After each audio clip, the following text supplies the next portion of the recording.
Kini, para biku, kusabdakan padamu, segala yang berbentuk akan lenyap kembali. Berjuanglah dengan tekun, mencapai pembebasan.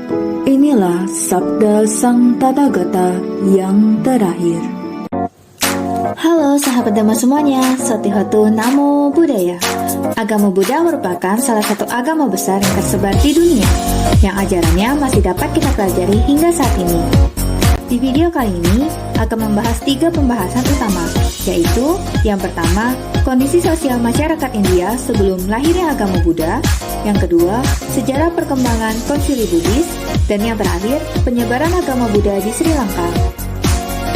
Kondisi sosial masyarakat India sebelum lahirnya agama Buddha.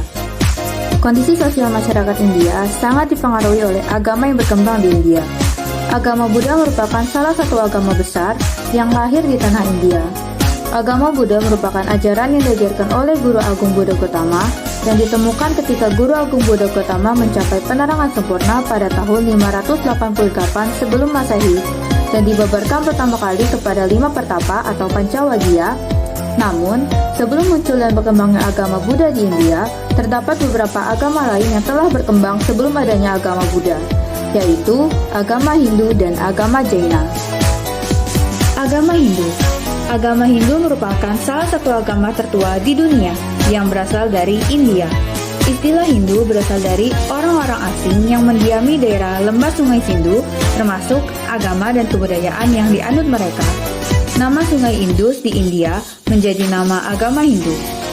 Orang-orang Hindu menyebut agamanya Vaidika Dhamma atau agama Weda. Weda adalah wahyu dari Tuhan yang diterima oleh para resi pada zaman dahulu kala. Agama Hindu banyak diwarnai dengan adat istiadat bangsa Arya yang memiliki kedudukan tinggi di India. Karena merasa memiliki kedudukan yang tinggi, mereka tidak mau campur baur dengan masyarakat India asli. Sehingga muncullah sistem kasta, yaitu kasta Brahmana, Ksatria, Vaisya, dan Sudra. Agama Jaina. Agama Jaina juga merupakan agama yang muncul sebelum lahirnya agama Buddha. Agama Jaina lahir dikarenakan ketidakpuasan terhadap sistem kasta-kasta dan Weda yang diajarkan agama Hindu. Agama Jaina dibangun oleh Mahavira dan Nataputta Vardhamana pada tahun 599 sampai dengan 527 sebelum Masehi, diperkirakan pada abad ke-6. Jaina memiliki arti sebagai agama penakluk. Agama Jaina membangun kuil-kuil yang sangat indah, dan pada saat ini, kuil-kuil tersebut sering digunakan sebagai tempat wisata. Ajaran agama Jaina lebih berorientasi pada harta dan kesenian, juga membahas tentang karma.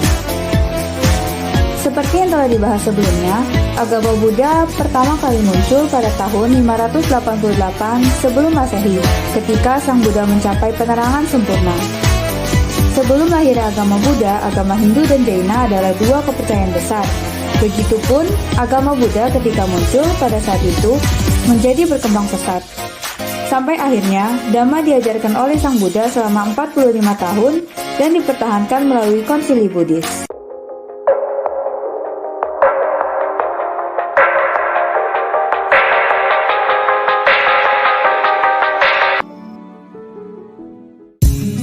Halo sahabat Dhamma semuanya, salam dalam Dhamma, Sotihotu Namo Buddhaya. Di video kali ini akan menceritakan tentang sejarah dari sidang konsili Buddhis. Di dalam tradisi Theravada, terdapat 6 sidang konsili Buddhis yang akan menjadi pembahasan kita kali ini. Tapi sebelum itu, yuk kita bahas terlebih dahulu apa sih pengertian dari konsili Buddhis. Dalam bahasa Pali dikenal sebagai Sanggiti atau Sanggayana. Kata Sanggiti dan Sanggayana sebenarnya berasal dari kata Sam dan Gayati. Sanggayati yang berarti mengulang bersama-sama. Oleh karena itu, Sanggiti diinterpretasikan sebagai pernyataan, pengulangan, pertemuan para biku untuk menyelesaikan pertanyaan-pertanyaan tentang ajaran dan menetapkan teks-teks dalam kitab suci. Konsili Buddhis pertama diadakan 100 hari setelah Sang Buddha wafat. Konsili pertama diadakan di Gua Satapani, di dekat kota Rajagaha. Konsili pertama ini berlangsung selama 2 bulan dan dipimpin oleh Biku Mahakasapatera dan disponsori oleh Raja Ajata I. Konsili Buddhis pertama ini diadakan dengan tujuan untuk mengulang Dhamma dan Vinaya. Hal pertama yang dibahas dalam konsili ini adalah Vinaya, dengan alasan Vinaya adalah nafas dari ajaran Sang Buddha. Selama Vinaya masih ada, ajaran Buddha akan tetap ada. Dalam sidang ini, penyelesaian Vinaya dilakukan oleh Biku Upali, sedangkan penyelesaian Dhamma dilakukan oleh Biku Ananda. Adapun pembahasan lain yang dibahas dalam sidang konsili pertama adalah kritikan yang ditujukan kepada Biku Ananda dan juga hukuman Brahma Danda yang dijatuhkan kepada Biku Cana.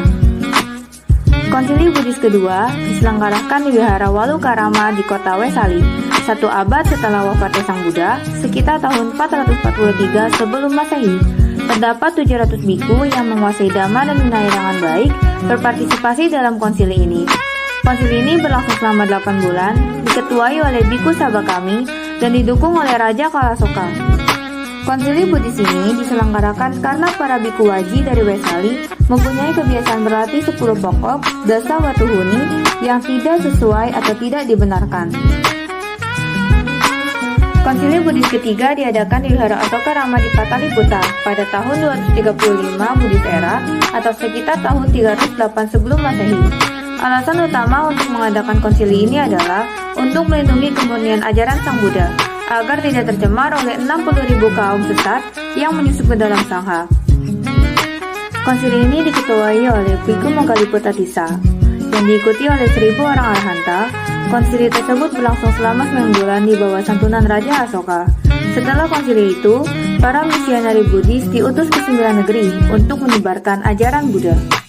Biku-biku misionaris yang disebar ke 9 negeri adalah: yang pertama, Biku Majantikatera ke Kashmir, yang kedua, Biku Mahadewatera ke Mahisamandala, yang ketiga, Biku Rakitatera ke Wanawasi, yang keempat, Biku Yonadama Rakitatera ke Aparantaka, yang kelima, Biku Dhammarakhitatera ke Maharata, keenam, Biku Maharakitatera ke Yonaloka, ketujuh, Biku Majjimatera ke Himawanta, kedelapan, Biku Sona dan Biku Uttaratera ke Suwana Bumi, yang kesembilan, Biku Mahindatera dan 4 biku lainnya yaitu Itiatera, Utiatera, Sambabalatera, Badasalatera, 1 Samanera, Samanera Sumana, dan umat awam Upasaka Banduka ke Tambapan. Konsili Buddhis keempat diadakan di Wihara Aloka di desa Matale atau Malaya di Sri Lanka, kira-kira tahun 450 era Buddhis saat bertatanya Raja Watagamani Abhaya. Konsili ini disebut Aluwihara atau Konsili Aloka Wihara. Konon saat itu, kehidupan keagamaan serta budaya Buddhis tengah terancam oleh berkembangnya materialisme dan kemerosotan moral manusia. Karena perang dan wabah kelaparan, para biku sesepuh mengkhawatirkan bahwa seandainya bahaya tersebut muncul pada masa yang mendatang, para biku tak akan mampu mengingat Dhamma dan Vinaya karena merosotnya kekuatan perhatian murni, konsentrasi, dan kebijaksanaan mereka. Kemudian, 500 biku terpelajar yang diketuai oleh Biku Rakita Mahatera mengadakan konsili itu. Selama berlangsungnya konsili itu, seluruh ajaran Tipitaka beserta komentarnya, Atakata, disalinkan pada tahun pohon palem. Demikianlah ajaran Buddha yang telah diteruskan dari mulut ke mulut selama beberapa abad, akhirnya dituang ke dalam bentuk tulisan dalam konsili itu. Konsili tersebut berlangsung selama 1 tahun di bawah santunan seorang menteri dari raja tersebut. Konsili Buddhis kelima diadakan di Mandalay, Myanmar pada tahun 2415 Buddhis era, tepatnya bulan November tahun 1871. 2.400 biku yang dipimpin oleh Biku Jagarabiwangsa turut serta dalam konsili tersebut. Raja Mindon meresmikan dan memberikan dukungan pada konsili tersebut sampai akhir. Selama berlangsungnya konsili ini, kitab Tipitaka Pali yang telah ditulis pada daun pohon palem dipahatkan pada 729 potongan batu pualam yang terdiri dari 111 potong batu pualam yang berisikan Vinaya Pitaka, 410 potong batu pualam yang berisikan Sutta Pitaka, dan 208 potong batu pualam yang berisikan Abhinama Pitaka. Pemahatan itu dilaksanakan di daerah Pagoda Mahaloka Maharajina. Pemahatan itu dilaksanakan di daerah Pagoda Mahaloka Maharajina, Kutodau di kaki Bukit Mandalay. Pemahatan itu memakan waktu selama 7 tahun, 6 bulan, dan 14 hari. Kemudian, para biku mengucapkan ulang seluruh isinya selama 5 bulan dan 3 hari. Konsili Buddhis ke-6 dimulai pada hari bulan purnama bulan Wesaka, tahun 1954 di Gua Mahapasana, Kaba Aye, Yangon, Myanmar. Konsili tersebut diselenggarakan guna memurnikan dan memajukan ajaran Buddha. 2.500 biku terpelajar dari berbagai negara, terutama Myanmar, Thailand, Sri Lanka, Kamboja, dan Laos, berpartisipasi dalam konsili tersebut. Biku Rewata menjadi ketua konsili tersebut, Biku Sobana sebagai penanya, dan Biku Witasara Biwangsa sebagai penjawab. Selama konsili itu, kitab Tipitaka Pali, komentar Atthakatha, dan subkomentar Tika ditinjau ulang. Konsili yang diadakan pada tahun 1504 ini berlangsung sampai semua tugas tuntas pada hari bulan purnama di bulan Wesaka, tahun 1956, bertepatan dengan peringatan 2500 tahun Buddha mencapai parit. Demikian pemaparan mengenai Konsili Buddhis pertama sampai dengan ke-6. Melalui Konsili Buddhis, Dhamma dan Vinaya dapat terjaga sampai saat ini dan masih bisa dipelajari oleh kita semua. Semoga dengan upaya baik menjaga kemurnian Dhamma dan Vinaya dapat mengkondisikan Dhamma dan Vinaya tetap lestari. Perlu kita ketahui, Konsili Buddhis ketiga merupakan salah satu konsili yang memberikan pengaruh besar dalam penyebaran agama Buddha. Salah satu penyebaran yang berhasil adalah penyebaran agama Buddha ke Sri Lanka. Bahkan, agama Buddha di Sri Lanka dijadikan sebagai agama negara. Penyebaran agama Buddha di Sri Lanka. Sri Lanka sebelum masuknya agama Buddha, menurut kronik awal yang berkaitan dengan tradisi sejarah Sri Lanka, seorang pangeran bernama Wijaya dan pengikutnya yang datang dari India dan mendarat di Sri Lanka pada hari Parinibbana Sang Buddha adalah manusia pertama yang menghuni pulau tersebut. Dan dipercayai pulau Sri Lanka itu ditempati oleh Yaka dan naga. Dari sejarah awal Sri Lanka bahwa sebelum masuknya agama Buddha, pada masa pemerintahan Raja Dewa Nampiya Tissa, sekitar tahun 250 sampai 210 sebelum Masehi, saat itu tidak ada satupun agama yang diterima secara luas sebagai agama nasional negara.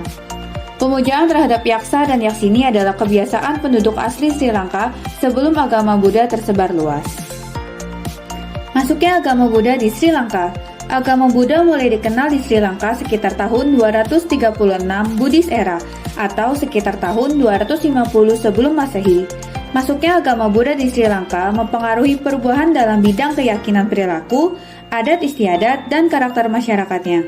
Agama Buddha juga memperkenalkan kemajuan dalam bidang sastra, seni, dan budaya. Berkat Raja Asoka yang mengizinkan putranya, Biku Mahinda, untuk pergi membabarkan ajaran Buddha ke Sri Lanka, ajaran agama Buddha dapat diterima dan berkembang dengan baik. Selain pria, banyak wanita Sri Lanka yang dipimpin oleh Ratu Anula ingin masuk ke dalam Sangha.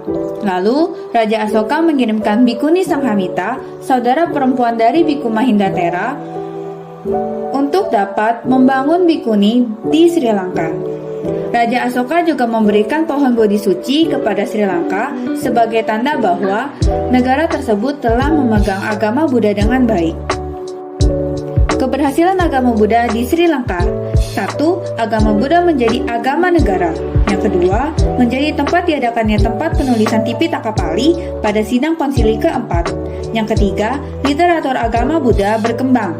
Penulisan kitab komentar atau Atthakatha oleh Buddhaghosa dan dorongan pada pembelajaran bahasa Pali. Yang keempat, sekitar 65% penduduk Sri Lanka adalah umat beragama Buddha. Demikian pembahasan tentang kondisi sosial masyarakat India sebelum lahirnya agama Buddha, sejarah perkembangan konsili Buddhis, dan penyebaran agama Buddha di Sri Lanka. Semoga dengan ilmu-ilmu yang kita dapatkan dapat mengkondisikan kita semua dapat maju dalam Dhamma. Saya akhiri, Satihotu Namo Buddhaya.